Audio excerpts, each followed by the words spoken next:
ఒకవేళ నీవు కూడా నీ జీవితంలో అనుకుంటున్నావేమో, చాలామంది కష్టాల్లో నేను సహాయం చేశానండి, చాలామందికి నేను మాట సహాయం చేశాను, చాలామందికి నేను సపోర్ట్గా నిలబడ్డా, చాలామందిని నేను ఆదరించాను, చాలామందిని ఓదార్చాను, చాలామందిని ధైర్యపరిచాను, అందరి మేలు కోరుకున్నాను, కానీ నా జీవితంలో నేను ఒంటరితనాన్ని అనుభవిస్తున్నా, నాకు సహాయం చేయడానికి ఎవరూ లేరు, నన్ను అర్థం చేసుకునే వారు ఎవరూ లేరు, నన్ను బలపరిచేవారు ఎవరూ లేరు. ఒకవేళ దైవజనుడైన పౌలు వలె నీ స్థితి ఈ రాత్రికాల సమయంలో ఉన్నట్లయితే దేవుడు నీతో మాట్లాడుతున్నాడు.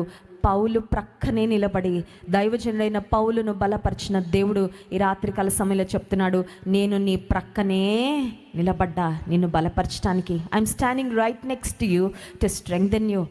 ప్రభు మనకు తోడుగా లేకుండా 10,000 మంది మన ప్రక్కన ఉన్న వేస్ట్ అండి. కానీ మనుషులందరూ విడిచిపెట్టిన ప్రభు ఒక్కరే మన ప్రక్కన నిలబడితే, మన పక్షముగా నిలబడితే ఇంకంతకన్నా మనకేమీ అక్కర్లా. స్తోత్రం కలుగును గాక. హల్లెలూయా.